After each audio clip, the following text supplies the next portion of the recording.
New ইয়র্কে স্থানীয় সময় শনিবার NRB connect day empowering global Bangladeshi শীর্ষক অনুষ্ঠানে যোগ দেন অন্তর্বর্তী সরকারের প্রধান উপদেষ্টা ড মোহাম্মদ ইউনূস। অনুষ্ঠানে অন্যান্যদের মধ্যে প্রধান উপদেষ্টার সঙ্গে সফররত বাংলাদেশি রাজনৈতিক নেতারা উপস্থিত ছিলেন।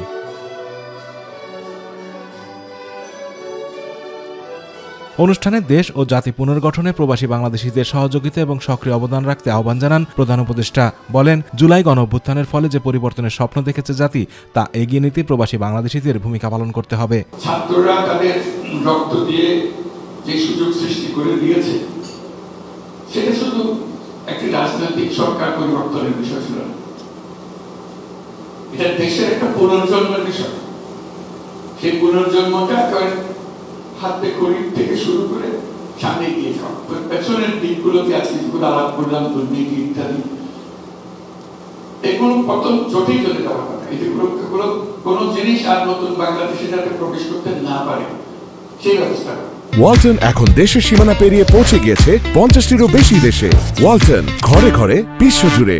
অনুষ্ঠানে বাংলাদেশ বিনিয়োগ উন্নয়ন কর্তৃপক্ষের নির্বাহী চেয়ারম্যান চৌধুরী আশিক মাহমুদ বিন হারুন অভ্যুত্থানের পর গত 15 মাসে বাংলাদেশের অর্থনৈতিক অগ্রগতি তুলে ধরেন। বিনিয়োগ পরিবেশ বা বিনিয়োগ বান্ধবতা যে ব্যাপারটা আসে, সেই জায়গাতে আমরা এক্সপেক্ট করছি যে বাংলাদেশের বিনিয়োগ করার এক্সপিরিয়েন্সটা আপনাদের 2024-এ যা ছিল 2026 সালে তার থেকে সিগনিফিকেন্টলি বেটার হবে।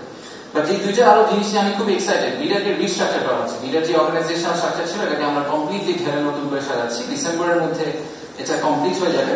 এই আয়োজনে একটি ইন্টারেক্টিভ প্যানেল আলোচনা অনুষ্ঠিত হয়। প্রবাসী কল্যাণ ও বৈদেশিক কর্মসংস্থান উপদেষ্টা ডক্টর আসিফ নজরুল সহ 3 জন এতে অংশ নেন। আমরা প্রবাসী একটা লাউঞ্জ করলাম বিমানবন্দরে। তারপর আমরা যে ওয়েজার বন্ডের একটা কেনার যে সীমা রেখা ছিল, সেটা আপনারা তুলে ফেলেছি। বিএনপি মহাসচিব মির্জা ফখরুল ইসলাম আলমগীর, জামাত ইসলামীর নায়েবে আমির ডক্টর সৈয়দ আব্দুল্লাহ মোহাম্মদ তাহের এবং এনসিপি সদস্য সচিব আক্তার হোসেন অভ্যুত্থান পরবর্তী সময়ে বাংলাদেশের জন্য তাদের রাজনৈতিক দৃষ্টিভঙ্গি তুলে ধরে আবেগঘন বক্তব্য দেন। আমরা স্বাধীনতার যুদ্ধ করেছি, পরবর্তীকালে গণতন্ত্রের জন্য সংগ্রাম করেছি, লড়াই করেছি। আজকে আমাদের সামনে শহীদরা যারা, তারা এসছে এবং আমরা অত্যন্ত আশাবাদী যে আমরা ভবিষ্যতে আমার লড়াইয়ের মধ্যে দিয়ে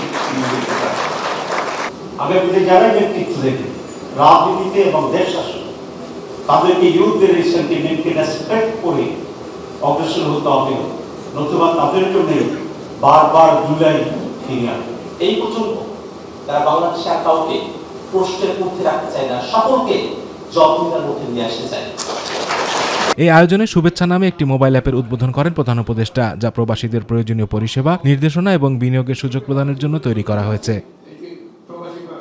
আতিকুর রহমান তিতাস, মাই টিভি।